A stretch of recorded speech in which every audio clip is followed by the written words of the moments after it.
sampai sekarang tidak pernah mendapatkan data bahwa kita open loop atau closed loop. Terutama Permen Kop 8 tahun 2023. Ada masalah dengan Asapia? Manakala DPR tidak merespon aspirasi gerakan koperasi, khawatir koperasi-koperasi yang ada itu justru tidak semangat untuk meneruskan perkoperasiannya. Saya kira koperasi juga masih resah adalah regulasi yang belum final, Pak ya. Belum final sampai sekarang, dan bukan Asapia saja, seluruh koperasi di Indonesia ini kan menunggu pengesahan undang-undang yang dilakukan oleh DPR. Maka mohon maaf Bapak DPR kalau mendengarkan ini, tolong deh segera direspon apa yang diinginkan lembaga-lembaga koperasi yang ada. Jangan sampai koperasi yang ada itu merasa jengah, merasa tidak nyaman manakala permohonan-permohonan kami untuk tidak direspon dengan baik oleh anggota DPR. Itu yang menjadi PR kita.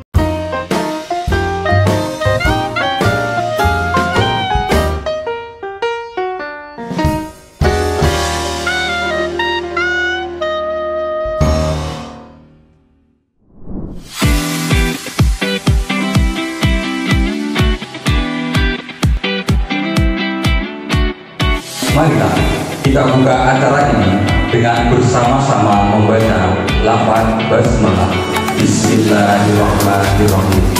Alhamdulillah berkat kepercayaan publik kita dari hari ke hari, dari tahun ke tahun kita selalu baik terus. Tidak ada masalah yang berarti.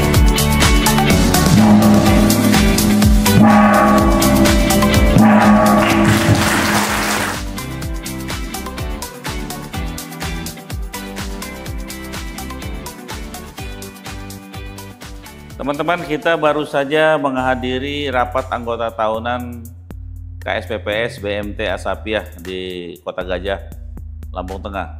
Ini koperasi yang terus tumbuh dan tahun ini adalah RAT yang ke-27. Setidaknya Provinsi Lampung boleh berbangga lah ada koperasi syariah yang sebesar ini. Tentunya ini adalah sebuah perjalanan yang panjang. Apalagi tadi kita amati banyak betul anak-anak muda yang aktif dan bergerak di kepanitiaan maupun juga sejumlah cabang yang dipimpin oleh anak-anak muda.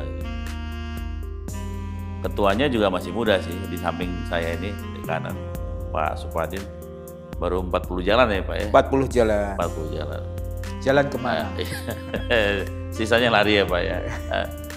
Pak, ini sudah 27 tahun nih Pak, dan tampaknya terus tumbuh dan konsistensinya juga keras saya lihat, di mana anggotanya sekarang makin padat ya. Nah, apa aja Pak yang bisa Bapak jelaskan, apa ada benturan nggak di lapangan ini dengan menerapkan prinsip koperasi yang tegas tadi, anggota yang harus partisipatif? Di kita sebetulnya kalau benturan secara di lapangan nggak ada masalah, karena keanggotaan kita memang kita yang mengendalikan. Semua anggota harus memenuhi persyaratan dan sesuai dengan aturan, sehingga ketika anggota itu kita tidak masukkan menjadi anggota karena tidak memenuhi persyaratan, ya tidak ada masalah dan dia menerima kan gitu. Nah itu nggak marah deh, nggak ada masalah itu terkait dengan anggota di lapangan yang kita dari sekian ratus ribu orang sekarang tinggal 46.000 orang. Itu semuanya aman-aman saja, tidak ada masalah. Pak, sekarang dengan anggota yang sudah ketat itu, pemerintah kan sudah memberikan sinyal untuk koperasi itu menjalankan prinsip pelayanan kepada anggota berdasarkan prinsip closed loop dan open loop. Kalau ini pasti closed loop ya Pak ya? Pasti closed loop. Itu yang sampai sekarang kita belum mendapatkan data resmi bahwa BMT Asapia itu closed loop. Tapi secara informasi kita emang closed loop. Iya. Karena di beberapa kawan-kawan yang menerima sampai dengan hari ini itu yang open loop itu sudah menerima bukti bahwa mereka open loop. Sementara kita sampai sekarang tidak pernah mendapatkan data bahwa kita open loop atau closed loop. Tapi secara umum kita kalau masuk open loop itu sudah keluar. Sekarang kan belum keluar, berarti kita di posisi keyakinan kita closed loop. Tapi ya yang open loop itu kan memang basisnya adalah di LKM ya, Lembaga Keuangan Mikro yang diumumkan kemarin, ada beberapa koperasi yang dinyatakan open loop itu memang basisnya bukan kementerian Pak, tapi LKM, Lembaga Keuangan Mikro. Kan koperasi ada yang taat dengan Undang-Undang 25 dengan basis Kementerian Koperasi, ada juga koperasi yang setengah taat dengan Undang-Undang 25 dan dia taat ke Undang-Undang LKM, Keuangan Mikro. Nah ini yang mereka lakukan dan umumnya biasanya mereka langsung jadi BPR itu Pak. Nah Pak, setelah 27 tahun dan saya mengikuti perkembangan Asapia ini, apa ya, kayak kalau kata film tuh tegang-tegang serius itu loh Pak. Nah, karena ini kan jauh di perkotaan, dari ibu kota saja Bandar Lampung kita masih butuh 2 jam Pak ya perjalanan. Iya. Dan ternyata kalian nih teman-teman di sini mampu bertahan, bahkan sekarang sudah mengembangkan cabang sampai ke Sumatera Selatan dan Banten ya. Nah, apa aja rumus yang Bapak kuatkan di sini? Ya, di kita itu sekarang program dari ketika kami menjadi pengurus, kita memprogramkan kepada seluruh karyawan itu adalah membangun hati.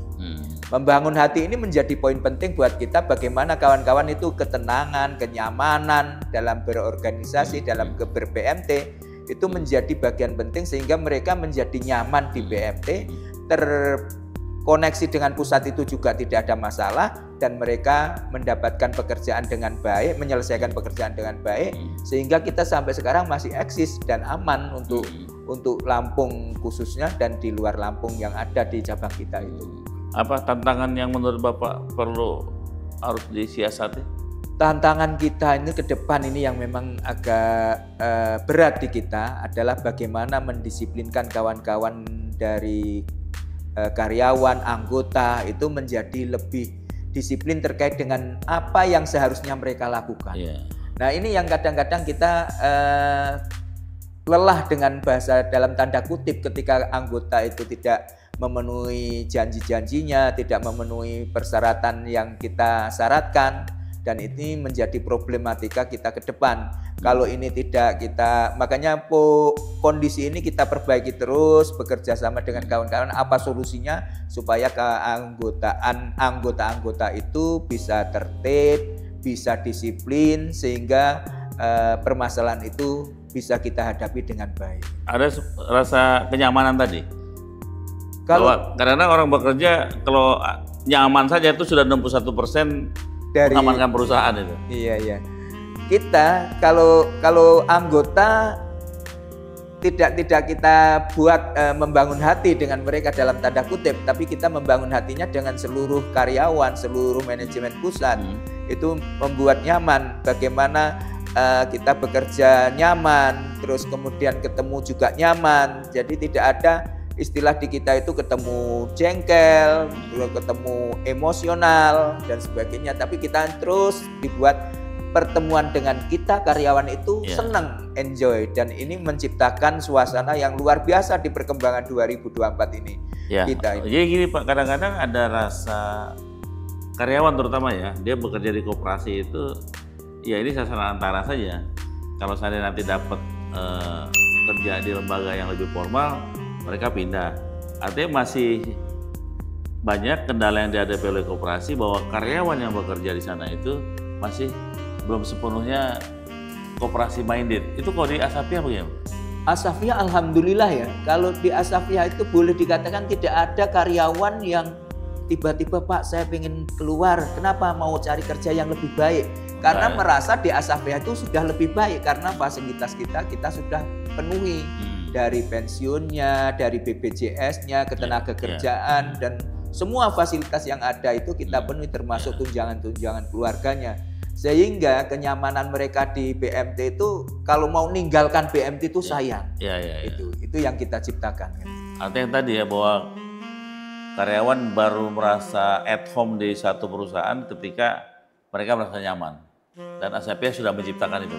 Ini terus perjalanan ini kita lakukan dan kita tingkatkan lagi bagaimana kawan-kawan itu lebih nyaman sehingga kenyamanan itu meningkatkan kinerjanya, etos kerjanya meningkat dan mendapatkan penghasilan yang lebih. Nah ini yang kita termasuk ke anggota. Ke anggota itu kita juga buat bagaimana pertemuan-pertemuan kita itu supaya menyenangkan sehingga anggota itu lebih tertarik, lebih mencintai BMT. Banyak anggota kita ya sekarang yang ikut erat itu rata-rata kalau suruh keluar nggak mau, nggak mau. Itu karena ya senang dengan kita, apalagi kenyamanan, terus pendapatan kita juga. Artinya secara internal sudah diciptakan kenyamanan itu. Itu yang kita terus lakukan ya sudah. Kalau dari luar Pak, sekarang kan koperasi juga masih, terutama koperasi pinjam ya, masih was-was nih dengan regulasi yang disampaikan atau diperlakukan pemerintah, terutama Permen Kop 8 tahun 2023. Ada masalah dengan Asapia? Saya kira tidak ada masalah. Masalahnya di kita itu kan justru mengikuti undang-undang yang mau sebentar lagi mau disahkan oleh pemerintah, DPR. Nah, DPR. Manakala DPR tidak merespon aspirasi gerakan koperasi, khawatir koperasi-koperasi yang ada itu justru tidak semangat untuk meneruskan perkoperasiannya. Dan ini mengkhawatirkan kalau seluruh Indonesia, pengurus, pengawas itu tidak nyaman dengan undang-undang yang akan diberlakukan apabila undang-undang itu tidak merespon pendapat-pendapat dari kawan-kawan koperasi. Artinya kan walaupun pekerjaan di koperasi sudah nyaman, internalnya oke, eksternal oke, tapi kalau undang-undangnya belum legitimate kan gerah juga ya Pak ya? Itulah makanya regulasi pemerintah, regulasi dari DPR terkait dengan bagaimana koperasi itu bisa tumbuh berkembang dengan baik, terus kemudian mendapatkan perhatian yang lebih dan tidak membuat koperasi atau gerakan itu menjadi lebih susah, itu saya kira itu sudah prestasi. Kalau gerakan itu dipersulit, tidak dipermudah, dan semuanya menimbulkan keresahan, ya gerakan koperasi akan menjadi lemah. Ada kesan dipersulit itu Pak? Kalau semalam ini menjadi permasalahan kan ada beberapa hal yang di Asapia sampai sekarang belum clear, itu kan terkait dengan kantor cabang, izin kantor cabang dan sebagainya, termasuk seharusnya kita juga menunggu uji kelayakan dan kepatutan itu sampai sekarang juga belum. Nah itu padahal sudah berbulan-bulan kita lakukan itu. Nah ini kan menjadi permasalahan-permasalahan di kita kan gitu. Itu semua di Permenkop kan? Ya itu mengikuti Permenkop. Iya. Nah, kalau uji kompetensi juga belum dilakukan Pak ya? Uji kompetensi sudah. Tinggal uji kelayakan dan kepatutan. Jadi kalau kita amati Asapia nih nggak masalah nih secara internal. Kemudian juga pengembangan pasar juga bagus Pak. Cuman yang membuat Bapak, saya kira koperasinya juga masih resah adalah regulasi yang belum final Pak ya. Belum final sampai sekarang dan bukan Asapia saja, seluruh koperasi di Indonesia ini kan menunggu pengesahan undang-undang yang dilakukan oleh DPR. Maka mohon maaf Bapak DPR kalau mendengarkan ini tolong deh segera direspon apa yang diinginkan lembaga-lembaga koperasi yang ada. Jangan sampai koperasi yang ada itu merasa jengah, merasa tidak nyaman manakala permohonan-permohonan kami untuk tidak direspon dengan baik oleh anggota DPR. Itu yang menjadi PR kita. Jadi teman-teman, ini adalah keluhan yang kesekian dari sejumlah koperasi yang kami kunjungi, bahwa kita semua menunggu satu regulasi yang memihak dan yang pasti adalah regulasi yang clear, bukan menunggu. Mudah-mudahan Maret ini undang-undang koperasi sudah digetok oleh DPR. Terima kasih Pak sudah ngobrol. Sama-sama Pak Irsyad, semoga semuanya sukses.